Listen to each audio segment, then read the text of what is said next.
Hey, what's up everyone? Welcome back to the channel. Welcome back to another video. So I am in the F150.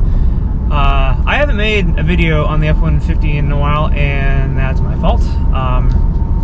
It's been a while. I know I said that last time I made a video on the truck. The last video I made was when I did the install of the tonneau cover and the catch can on this thing, and that was quite a while ago. So I haven't made a video since then. I want to make more on the truck. I just haven't gotten around to it. So for today, I just wanted to put together my own list of things that I really like about the truck, and then a few of the things that I wouldn't say hate, because I hate it when people spend a lot of money on a car or a truck and they put together a list of things that they actually hate about the car or truck. And if you actually hate it so much, why'd you spend tens of thousands of dollars on a car or a truck, especially a high-end truck like this, which is a LARIAT? So I wouldn't say hate. I wanted to say things that I've learned to like, or things that have annoyed me. Either way, since we've had the truck, we've had it now since July, so what is that, about 8 months or so ish, somewhere around there. So in no particular order, just things that I like about the truck, and things that annoy me or don't make sense, I guess. So I'm just out driving it right now. Went and vacuumed it up, cleaned it out a little bit. So I'm gonna go probably to an open parking lot, probably Texas Motor Speedway. It's right down the highway from the house, and just park and let you know what I think about it. Okay, so I kind of did a video like this a while back on my GT500. So it's kind of sort of based off the same premises that I don't have any particular order of things I like or things I hate. It's just opinions that I've gathered over the time of owning the car, and this is our primary daily driver with the wife and the kids, and we haul the kids around everywhere, and we make quite a good use of the bed in the back too as well. So it for us, it's practical. So we bought this back in July of last year, so up in Washington State, literally days before we moved down here to Texas. And the reason why we bought this, we weren't planning on buying a brand new 2021 F150, especially LARIAT. Apologize for the wind. The reason why we bought this is because we had a 2018 F150. It was I want to say it was like an XL or an XST. It's one of those lower base model ones. And we've had 2 or 3 issues with the transmission about 2 or 3 times, where it was slipping gears, and after fixing it multiple times, it was just an ongoing problem. So we gave the truck back to the dealership, and this was on the lot, brand new 2021, and it was a LARIAT. We paid, I want to say, I think it was right around $65 for the time. This was days before we moved here, so it was kind of like unplanned, but we had to, because we were driving 2,000 miles from Washington State down here to Texas. And the one thing right off the bat we could tell that was a major difference between the 2018 model years and the 2021, because the refresh, I want to say this was the first year of the refresh. Right off the bat, my own personal opinion is the ride quality. The ride quality, this thing doesn't drive like a truck. It drives like a car. I know it could be because it is a LARIAT, and we went from like a basic bitch edition truck to the LARIAT. I don't know a lot of differences between a LARIAT and the King Ranch and the Platinums when it comes to like ride quality. I would assume it's pretty close to the same as this. But the ride quality, the 2018 to 2020s, those things ride like a truck. It's more of a stiffer ride. You feel a lot of the road, you feel a lot of the bumps. This, I don't feel that in comparison to the previous. It's smoother, it's a lot quieter, it's more of a solid truck. Another thing too is the interior. And I kind of touched on this a little bit the previous, actually I think it was the first video I did here on the truck, and I'll put a little tag to that up here in the corner. The first video I did on the truck, the interiors, now I know this isn't a new truck anymore, but when comparing it to the previous years, it is a step up in interior quality. And I know it's a Lariat, but even the 18 to 20 Lariats, the interior was nice, but it seems like they put in a lot more effort with the stitching and the two-tone, the brushed aluminum, and the nice little fine touches, which I touched on previously. You got the American flags. The seats, in my opinion, are a lot more plush. They're a lot more comfortable. Another thing too that you notice right away is the screen. They increased the size of the screen here. I think this is a 12-inch LCD screen. How big was the last one? I can't remember. It was 6 to 8 inches. Anyone watching this that can help me out and let me know. I don't know exactly. It was a lot smaller of a screen. It didn't catch your attention. It just was just like a basic size screen. It was nice, but I feel like that goes along with what they did with everything with the interior in regards to the gauge cluster, the screen, the brushed aluminum, as I said, the seats. All that ties in comparison to the previous years. I feel like Ford hit a home run with this. It's just far above and beyond the previous generation F-150s. The last truck we had, the quality of the sound of the doors, it felt cheap. It felt not as sturdy, not as heavy, not as just sound hollower, I guess, if that's the term. I don't know, but this feels more firm. It feels more like a luxury car. You know, it just has that solid feel and solid sound. The 2021 and up F-150s, no, I'm just speaking in regards to what we have here, which is a Lariat. I'm still learning about these trucks as I go, so if I give some inaccurate information, correct me. But I know this one does sit higher factory than the 18 to 20s, even comparing to the Lariats. It does sit higher. I feel like it's significantly wider too as well. The premium wheels in these I like a lot more. Now that comes with the package we got. We got the, I think it's the 502A. I think it's the 502A package, or is it the 501? I want to say it's the 502A appearance package. So it doesn't have any of the chrome pieces, like any of the chrome accents.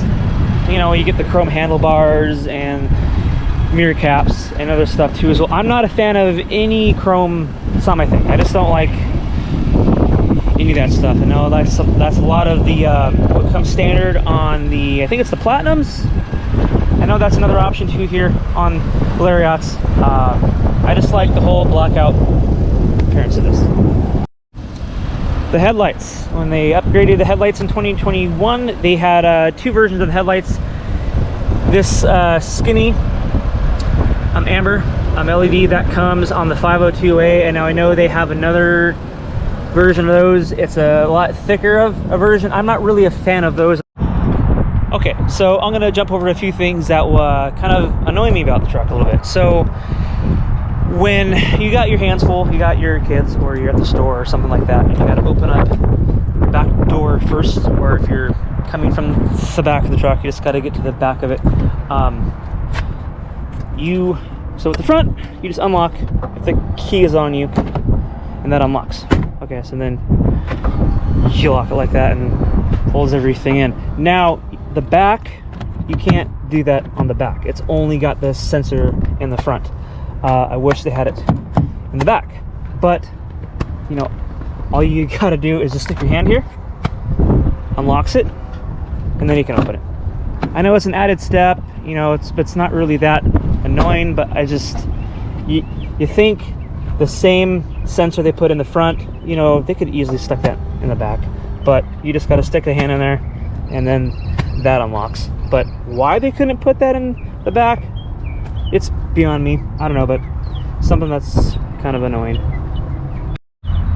So the big selling point of the whole interior with these 2021 and up F150s is this turns into a workstation. Okay, so this is supposed to fold completely flat, and you have like, yeah, you know, have like a laptop and you want like an open space to work on a laptop or whatever.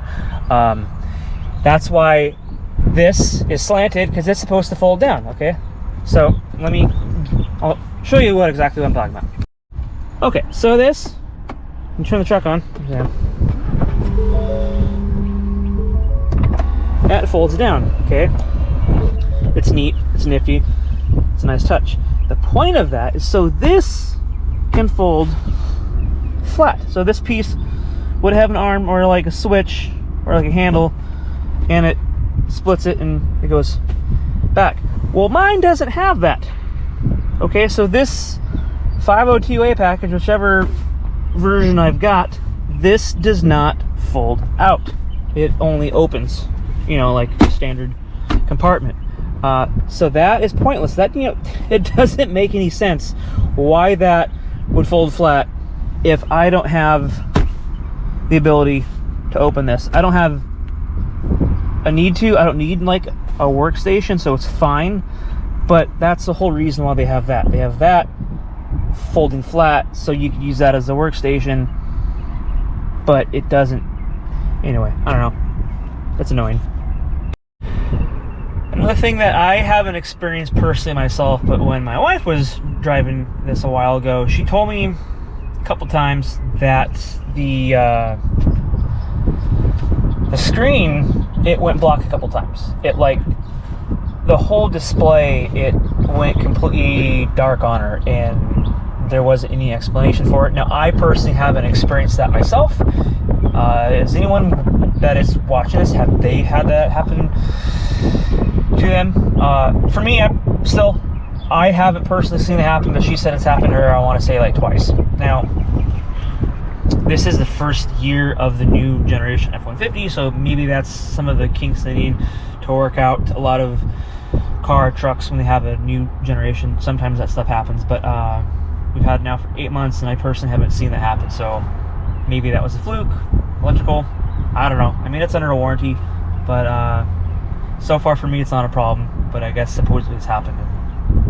I don't know. One of the designs that I think I'm not a big fan of is these switches down here. Now, if you're up here driving the truck and you gotta switch like your headlight switches or knobs, it's all down here. If you have to, you know, adjust for your brake pedal or anything like that, if you're up here, it's hard to see those. You can't really see those. So I think the location of these, I'm not really a big fan of. I think they could have designed that in such a way so it's more in your view, so you don't have to take your eyes off the road to get down here and adjust your pedal or any of these other switches. Now, also too, you can do all that before driving it, but a lot of those things you don't think of until you're actually in the truck and you have to adjust stuff. It's just, I wish that was closer so you don't have to lean all the way down.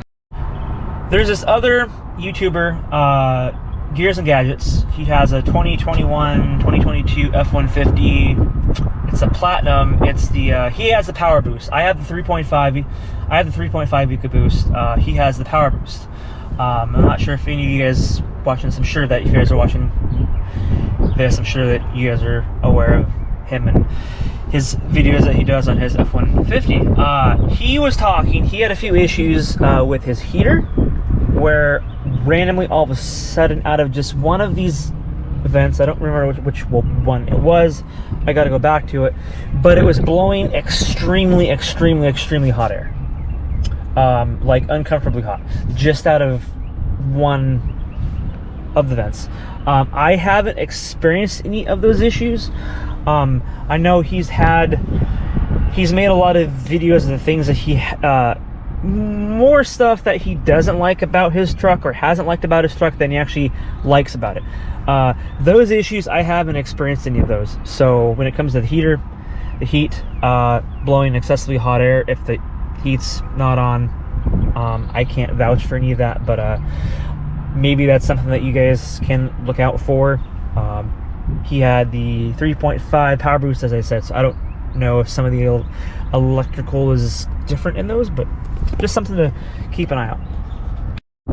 Another thing about these cars, the Lariats, King Ranch Platinums, they have an 8-speaker package. The sound quality coming out of the speakers is awesome.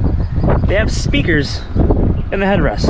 Now I don't know if the 18 to like 20s had those. I don't think they did. Correct me if I'm wrong, but I'm pretty sure it was only an option here in the new 21 and ups. But yeah, freaking speakers in the headrest, man. Speakers in the headrest. The heated and cool seats. I believe, in my opinion, these seats are a lot more comfortable. They're a lot more plush overall, and I don't think the speakers were an option in those as well. So it's an 8-speaker system. That's just, why would you need a speaker in your headrest? But I don't know, just because you can. Another thing too, the overall redesign, or I guess you want to call it maybe a refresh on these trucks. They didn't make it excessively of like an excessive change from the previous year to this, but it's just the small subtle changes that I think make these more of a superior truck in overall quality, ride quality, appearance, I guess you could say luxury too. It sits higher factory, as I said. It's wider, I think. I don't know what the base is between this one and previous, so all this technical information I don't have, but and just the overall redesign of everything, the headlights, the front end grille. I'll be honest, when these first came out, I didn't like the headlights at all whatsoever. I thought they looked kind of ugly because I got used to the backwards C-shaped headlights on the 18s to 20s, and I started to like them, and they started to grow on me after I got them. Another thing that I touched on before, I know that's standard on others too as well, but I don't think the previous ones have these. Bottle openers. You got bottle openers on either end. So in my opinion, that's a win in my opinion. I don't think whoever thought of this is a genius. Another thing I learned about the truck that I thought my truck had, that it turned out that after we purchased it, it did not have, is there's usually like a camera up there by your third brake light that you can see the back of your bed. I thought ours had that after we got the truck. Turns out our version of the 502A package, if that's not included, I don't know, I thought we would have that. It's not an option on ours, so I was a little bit disappointed that it didn't come with that. For as much as you spend for a truck, there's small things like that you wish that it had that it doesn't have. But hey, I mean, at least it has bottle openers. I mean, that's a plus. So I'm sitting here in the truck and I'm trying to think of more things of the truck that I don't really like about it, and to be honest, I can't really think of anything. It's just, I didn't write these ideas down. I was just thinking of these things as I was going on, and to be honest, there's just not a whole lot of things about the truck that I don't like about it. Just a few things with the shifter doesn't make any sense. The knobs, and then a couple other things, but in my opinion, this is an awesome truck. I think for the money that you spend on it, I mean, why would you spend that kind of cash on a truck or a car if there wasn't more things that you love about it than you hate. Now I know a lot of guys put videos together of 10 things to love or hate about a car or a truck. Maybe a lot of that's just for views and content. I mean, that's also a possibility too as well, but I just can't come up with more than like a couple. The list of things also that I like about the truck is more than I can think of right now. I'm just putting this together as I'm driving the truck around because it's nice out and want to just drive around. So there's more stuff, as I said, that I do like about it that I learn as I go that I think is better than the previous years that they've had with this truck. And I intend on making more videos here with the truck. I just haven't had the chance to get around to it because the GT500 that is the priority of the channel, but I do intend on making more here on the truck. Let me know what you guys would like to see with the truck, if I'm leaving anything out, or if there's anything that you guys enjoy with the truck that I should have also pointed out as well, or hate, or what kind of experiences that you guys have had. Either way, in regards to that. But anyway, I mean, that's gonna about wrap it up. If you guys are watching this, not subscribed, please go ahead, hit subscribe, like, comment, all that stuff. And anyway, I'll catch you guys in the next one. See ya.